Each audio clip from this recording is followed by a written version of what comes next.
I did a Saturday morning kiddie show called Electra Woman and Dinah Girl with Deidre Hall, who's on. Oh, that's right. Yeah. Yeah. And Deidre and I became good friends. And I would go over to her house and there would be scripts all over her bed. Scripts. What is that? Oh, that's the week work. That's my the work I have to do this week. You have work to do. Yeah. And I thought, I like that. I like that lifestyle. That looks really good to me.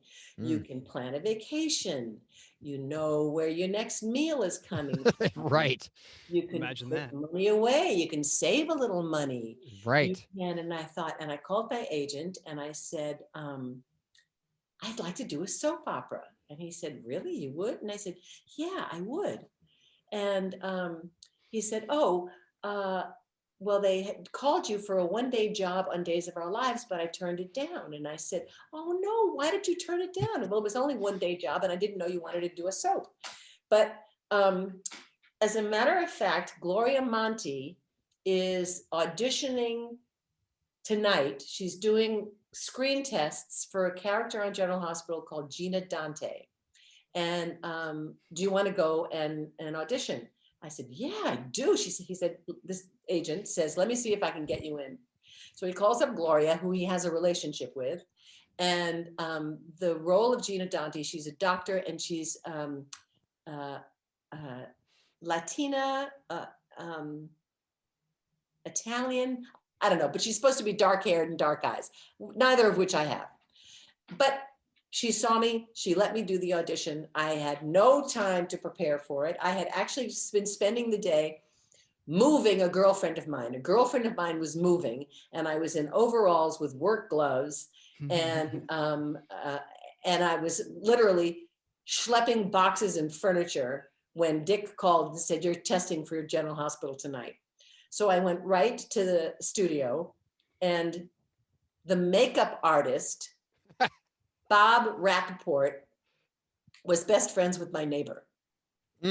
So he took me under his wing and did my makeup and got my hair done and That's awesome.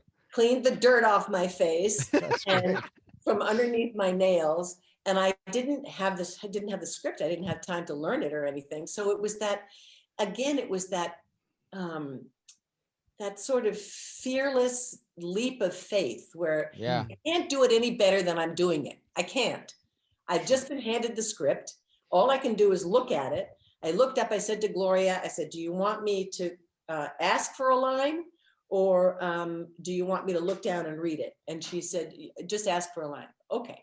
So I had looked at it a little bit while they were doing my makeup and I was the 8th girl testing that night. And it was like, I don't know, 10 o'clock at night by then.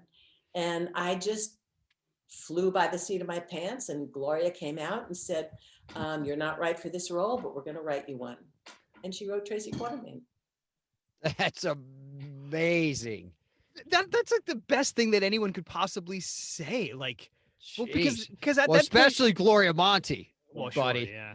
That's a big deal in itself. So that's really cool. I didn't have time to think about it.